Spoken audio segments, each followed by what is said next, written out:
Jewellery Hanamkonda ప్రారంభోత్సవ offer flat 20% VA December 14 నుండి 22 వరకు. అందరికీ నమస్కారం. నేను Swaroopa Potlapalli. Welcome to I dream. Manchu family విభేదాలు రోజుకో టర్న్ తీసుకుంటున్నాయి. కొంతమంది మోహన్ బాబును సపోర్ట్ చేస్తుంటే మరికొంతమంది మనోజ్ కరెక్ట్ అంటున్నారు. అయితే అసలు పేరెంట్స్ ఏ వయసులో వాళ్ళు ఎలా వ్యవహరించాలి, ముఖ్యంగా ఆస్తి పంపకాలు ఎప్పుడు చేయాలి, అందులో కోడళ్ల పాత్ర ఎలా ఉంటుంది, ఇలా అనేక రకాలైన విషయాల మీద చర్చ జరుగుతోంది. ప్రస్తుతం నాతో పాటు ఫ్యామిలీ కౌన్సిలర్ రజనీ రమ గారు ఉన్నారు. మేడంతో మాట్లాడదాం. మేడం నమస్తే. నమస్తే. మీరు ఫాలో అవుతూనే ఉన్నారు కదా మంచు ఫ్యామిలీలో జరుగుతున్న గొడవల గురించి. అసలు ఈ మొత్తం ఎపిసోడ్ చూసిన తర్వాత మీకు ఎవరిది తప్పనిపించింది? అంటే ఒక రకంగా మోహన్ బాబు గారిదే తప్పు. ఎలా? ఒక రకంగా మనోజ్ది తప్పు. ఎలా అంటే ఆయన చాలా డిసిప్లిన్గా పెంచారు పిల్లల్ని. అది ఆయన కూడా డిసిప్లిన్గా ఉంటారని విన్నాం మనం. పిల్లల్ని కూడా చాలా డిసిప్లిన్గా పెంచారు. ఆయన ఒక విద్యా సంస్థలనే నడుపుతున్నారు కాబట్టి డిసిప్లిన్ వాళ్ళ ఇంట్లో ఉంటుంది ఖచ్చితంగా. అలాంటప్పుడు అంత డిసిప్లిన్గా పెంచారు. ఈ ఆస్తులు అనేవి ముందుగానే పంచవలసిన అవసరం ఏముంది అనేది నాకు వస్తున్న ప్రశ్న. ఇప్పుడు ఈ రోజులను బట్టి ఎటువంటి వాళ్ళైనా సరే ఇప్పుడు ఎంత డిసిప్లిన్గా పెంచినా, ఎంత ప్రేమ అనుబంధాలతో పెరిగినా కూడా ఈ ఆస్తి డబ్బు అనేటప్పటికీ అందరూ ఒకటే అయిపోతున్నారు.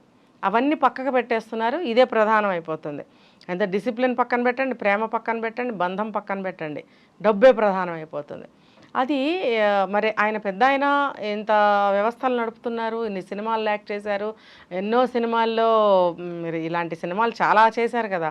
చేసినప్పుడు ప్రస్తుతం ఉన్న పరిస్థితుల్లో పెద్ద పెద్ద వీళ్ళు చెప్తున్నారు, లాయర్స్ కానీ ఇలాంటి వాళ్ళు చెప్తున్నారు, ఎనలైజర్స్ అందరు చెప్తున్నారు, ఆస్తి ముందుగానే పంపకాలు చేయకండి, మీ తదనంతరం మాత్రమే మీరు వాళ్ళకి ఇచ్చే విధంగా చేయండి అని అంటున్నప్పుడు నేను విన్నది ఏంటంటే ఈయనకి అవి పంచాను, ఈయనకి ఇవి పంచాను అని మోహన్ బాబు గారు చెప్పారు.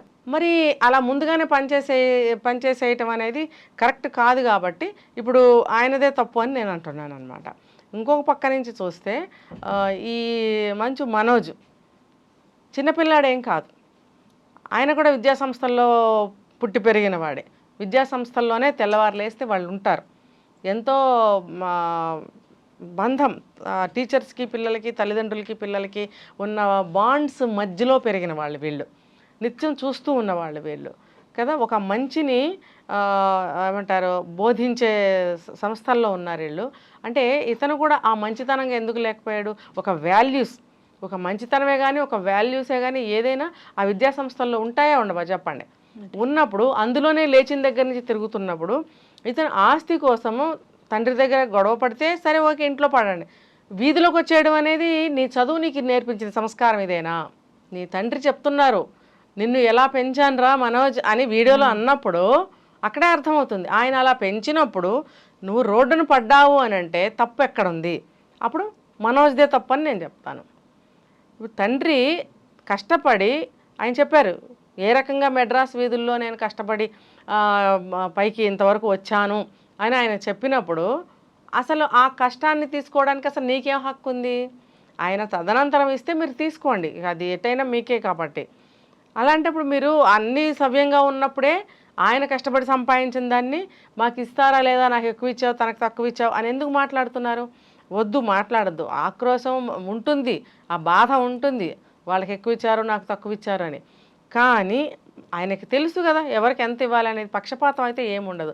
అందరికంటే ఈ అబ్బాయినే బాగా ఇష్టము, ప్రేమగా పెంచానని తండ్రే చెప్తున్నప్పుడు మరి ఇలా ఎందుకు చేసి ఉంటారు? దీని వెనక ఇంకొక ఏదన్నా సెటిల్మెంట్ ఉందేమో, ఇవన్నీ ఆలోచించకుండా ఇంట్లోనూ మాట్లాడుకోకుండా ఒక్కసారిగా రోడ్డు మీద పడి ఈ రకంగా తిరుగుబాటు ఏంటి? ఆ గేట్లు పగలగొట్టడం ఏంటి? అక్కడ ఎవరు కనిపిస్తే వాళ్ళని నోటుకొచ్చినట్టు తిట్టడం ఏంటి? కొట్లాడుకోవడం ఏంటి? ఇప్పుడు మీడియా వాళ్ళందరూ వెళ్ళి కొట్లాడుకుంటున్నారు, జూమ్ చేయండి అనడం అంటే ఇదంతా ఎంత పరువు పోయే పని నువ్వు చేసావు? ఇవన్నీ ఎన్ని లక్షల మంది వింటున్నారు, చూస్తున్నారు. ఆ ఇంటి పరువు నువ్వు తీసావా లేదా రోడ్డు మీదకి వచ్చి? దీనికి అంతటికీ కారణం ఆయన ఆస్తులు ఆ రకంగా పంచడమే కదా.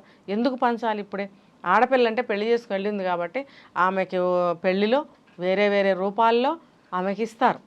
అది ఉన్నదే ఆచారం. అది పక్కన పెడితే వీళ్ళకి మీరు మేనేజ్ చేయండి. నేనున్నంత వరకు మీరు మేనేజ్ చేస్తూనే ఉండండి, నాకు అసిస్టెంట్స్ లాగా ఉండండి అని ఆయన చెప్పారో లేదో నాకు తెలియదు. చెప్పినా కూడా ఇలా చేశారా అంటే ఆ తప్పు మనోజ్దే. చెప్పలేదు కాబట్టి ఇలా చేశారు అని అంటే మోహన్ బాబు గారిదే తప్పు అని అంటా నేను. ఇప్పుడు ఆయన పెద్ద వయసేం కాదు, మోహన్ బాబు గారు బాగున్నారు. మరి అలాంటప్పుడు ఆయన ఉండి వీళ్ళతో నడిపించాలి, నడిపించే శక్తిలోనే ఉన్నారు ఆయన. ఉన్నప్పుడు వీళ్ళిద్దరూ ఎలా నడుపుతారు, ఎలా చేస్తారు అనేది గైడ్ చేస్తూ ముందుకు తీసుకెళ్ళాలి ఆయన. విద్యాసంస్థలను ఎలా తీసుకెళ్తున్నారో వీళ్ళని కూడా అలాగే తీసుకెళ్ళాలి. అలా తీసుకెళ్తూ ఆయన ఉన్నంత వరకు.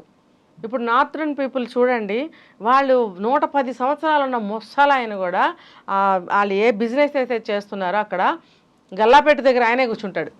అవును, నిజమే. షాపుల్లో నేను చాలా వరకు చూసాను. వాళ్ళ తాతకి తండ్రి అంటే ఆయన ఉన్నంత వరకు ఇక్కడ ఎవరిది పెత్తనం కాదు. ఆ సిస్టమ్ మనకు లేదు ఇక్కడ. పెళ్ళి అవ్వడంతోనే సపరేట్ వెళ్ళిపోవాలి, పెళ్ళి అవ్వడంతోనే ఆస్తులు పనిచేయాలి ఇలా. కాబట్టి ఈయన కూడా అలా ఉండి అలా నడిపించినట్టయితే ఇవాళ సిచ్యువేషన్ వచ్చేది కాదని.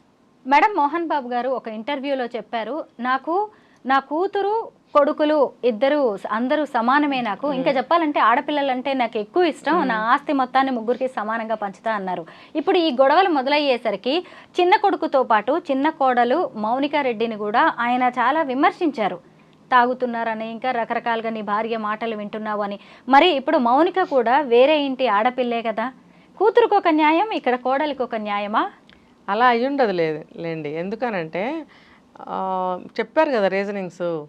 ఇప్పుడు కోడలు ఓకే, కోడలు ఆడపిల్లే, తనవన్నీ వదులుకొని ఇక్కడికి వస్తుంది, ఇదంతా కరెక్టే. కానీ తను నడుచుకోవాల్సిన విధానంలో ఏ మాత్రం తేడా ఉన్నా పెద్దవాళ్ళు మరి ఇలాగే అనుకుంటారు. కోపం వచ్చినప్పుడు ఇలాంటి సంఘటనలు జరిగినప్పుడు బయటకు కూడా చెప్తారు సహజంగా.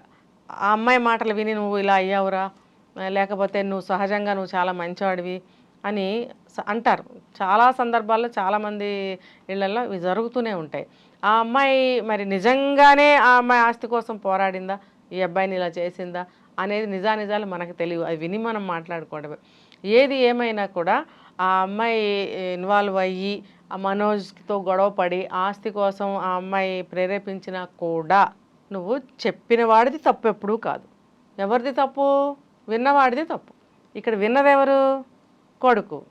కాబట్టి కోడలు ఎంత చెడ్డదైనా, ఎన్ని మాటలు వచ్చినా, ఏం జరిగినా నువ్వు అటాక్ కానీ తలపడటం కానీ వాళ్ళతో ముఖాముఖి కానీ చేయటం అనేది అంత మర్యాదకరమైన విషయం కాదు. మన మర్యాదే పోతుంది. మన వయసు వాళ్ళ వయసు ఒకటి కాదు.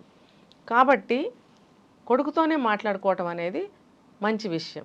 ఈ అబ్బాయి కూడా తండ్రితోనే మాట్లాడటం అనేది మంచి విషయం. అలా కాకుండా భార్యను తీసుకొచ్చి, భార్యని వెనకేసుకొచ్చి ఈ అబ్బాయి భార్య ముందు అలా మాట్లాడితే అంత పెద్ద ఆయనకి ఎలా అనిపిస్తుంది చెప్పండి? మీరు చెప్పండి.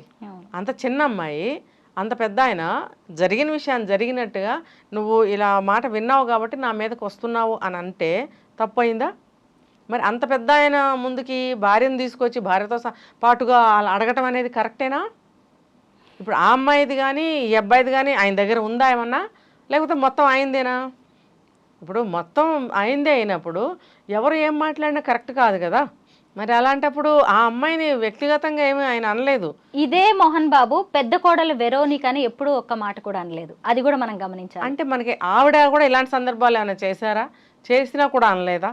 అంటే ఇప్పుడు మనం ఇది ఒకటి విన్నాం కారణం, ఈ మ్యాచ్ చేసుకోవటం అనేది మనోజ్కి తండ్రికి ఇష్టం లేదనేది. చూడండి, ఇష్టం లేని పెళ్ళి అన్నప్పుడు ఎక్కడో ఒక మూల ఆ అయిష్టత ఉండనే ఉంటుంది. కానీ వీళ్ళు వాళ్ళ మంచి ప్రవర్తనతో ఉన్నట్టయితే ఆ ఇష్టం అనేది పోతుంది కొంతకాలానికి. కానీ అలా అనుకుంటున్నందుకు వాళ్ళు వచ్చి అదే విధంగా ప్రవర్తిస్తుంటే ఆ అభిప్రాయం ఇంకొంచెం పెరుగుతుంది. పెరిగినప్పుడు చేసే పని కానీ మాట్లాడే మాట కానీ అయిష్టంగానే ఉంటుంది. కరెక్ట్, అదే ఉండొచ్చు. అయితే ఆస్తి పంపకాలు అనేవి ఏ తండ్రి అయినా సరే పిల్లలకి ఎప్పుడు చేయాలంటారు? తను బ్రతికున్నంత కాలము పంపకాలు చేయకూడదు. ఒకవేళ చేస్తే తన భాగం తను ఉంచుకోవాలి. వీలునామా రాసి పెట్టాలే కానీ స్పెసిఫిక్గా ఇది నువ్వు తీసేసుకో, ఇది నువ్వు తీసేసుకో, మీకు ఆస్తి పనిచేశాను ఇంకా నన్నేం అడగండి అని అనకూడదు ఎప్పుడు కూడా. ఎందుకంటే ఒక్కొక్క స్థాయి మనుషుల దగ్గర ఒక్కొక్క విధంగా ఉంటుంది పరిస్థితి. అన్ని స్థాయిల వాళ్ళకి ఇలా ఉండదు పరిస్థితి కదా. అలాంటప్పుడు వాళ్ళ స్థితిగతులను బట్టి నడుచుకోవటం అనేది చాలా ఇంపార్టెంట్. అత్త మీద కోపం దుత్త మీద చూపించినట్టు మోహన్ బాబు గారు పిల్లల మీద, ముఖ్యంగా చిన్న కొడుకు కోడల మీద కోపాన్ని తీసుకొచ్చేసి జర్నలిస్టుల మీద చూపించారు. మళ్ళీ ఆ తర్వాత అదే మోహన్ బాబు గారు తన దాడిలో గాయపడ్డ జర్నలిస్టు దగ్గరికి వెళ్ళి పర్సనల్గా వెళ్ళి పరామర్శించారు, క్షమాపణ చెప్పారు. ఆయన వ్యవహార శైలిని మనం ఎలా చూడాలంటారు? ఇది 2 విధాలుగా ఆయన చేసింది. ఏంటంటే ఆవేశంలో మరి ఇప్పుడు ఆయనకి జరిగింది చాలా తీవ్రమైన అవమానం అండి ఇది. ఇప్పుడు ఇన్ని సంవత్సరాలు ఆయన సంపాదించుకున్న పరువు ప్రతిష్టలు ఒక్కసారిగా రోడ్డు మీదకి వచ్చాయి. రోడ్డు మీదకి అబ్బాయి తీసుకొచ్చాడు, ఓకే, లోపలికి నడువు అని చెప్పి చేయబట్టుకుని తీసుకెళ్తే అయిపోయేదేమో. కానీ మీడియా వచ్చేసారు కదా, మీడియా వస్తే ఏం జరుగుతుంది ప్రపంచానికే తెలుస్తుంది. ఆ బాధలో ఉన్నారు ఆయన. ఆ బాధలో ఉండి ఆయన రాగానే వాళ్ళు కనిపించేటప్పటికి బాగా కోపం, ఆవేశం వచ్చేసింది. ఆ ఆవేశంలో అలాగా చేశాను అని చెప్పి ఆయన కూడా అన్నారు. అది కూడా నిజమే, చూస్తుంటే కూడా మనకు అర్థమైంది ఆ విజువల్స్ అన్నీ కూడా. మరి తర్వాత అందరూ కూడా అన్నారు కదా, ఒక జర్నలిస్ట్ మీద మీరు ఇలా చేసుకోవటం అనేది నేరం. ఇప్పుడు అతను వెళ్ళి కేసు పెట్టాడనో పెడతాడనో అన్నారు, పెట్టినట్టుగా కూడా ఉన్నాడు. మరి తర్వాత చాలా రూమర్స్ వచ్చాయి కదా, అరెస్ట్ అయ్యారని, అక్కడ ఉన్నారని, ఇక్కడ ఉన్నారని, రకరకాలుగా వచ్చేసి. అంటే ఒక చిన్న దానికి పోతే ఎన్ని రకాలుగా బదనాం అయిపోయింది అక్కడ, వాళ్ళ పరువు కానీ విషయం కానీ చెడైపోయింది కదా. దాన్ని ఇంకా పెంచుకునే ఉద్దేశం లేక దీన్ని ఇక్కడితో కట్ చేద్దాము అన్న మంచి ఉద్దేశంతో వెళ్ళి క్షమాపణ కోరటం జరిగిందని నేను అనుకుంటున్నా. మంచి పద్ధతి అది. మీరు ఏమన్నా అనుకోండి కాక మనసులో, ఇలా వెళ్ళి మీరు క్షమాపణ చెప్పటం అనేది చెడుని ఇంకా ముందుకి ప్రోత్సహించకుండా అక్కడితో అడ్డుకట్ట వేయడానికి చాలా మంచిగా ఉపయోగపడుతుంది ఇది. తర్వాత వాళ్ళకి కూడా కొంచెం శాంతి కలుగుతుంది. ఆయన వచ్చి పాపం ఆవేశంలో అయిపోయిందిలే అని చెప్పారు అని వాళ్ళు కూడా కొంచెం తృప్తి పడతారు. సో దాన్ని ముందుకి లాక్కెళ్లకుండా దాన్ని అక్కడితో కట్ చేయడం అనేది మంచిదైంది. తర్వాత ఆయనకి ఇంకా గొడవలకైతే ఇంకా వేరే విధంగా పరువులు ఇంకా ఎన్నిసార్లు పోతాయి. అది పెద్ద ఆయన కాబట్టి ముందుకు ఆలోచించి ఈ రకంగా చేశారు. మొత్తం మీద మంచు ఫ్యామిలీలో తలెత్తిన విభేదాలు సమాజానికి, మన చుట్టూ ఉన్న వ్యక్తులకి ఎన్నో సంకేతాలు ఇస్తున్నాయి. త్వరగా వారి కుటుంబంలోని గొడవలని సద్దుమణగాలని ఆకాంక్షిద్దాం. Thank you madam.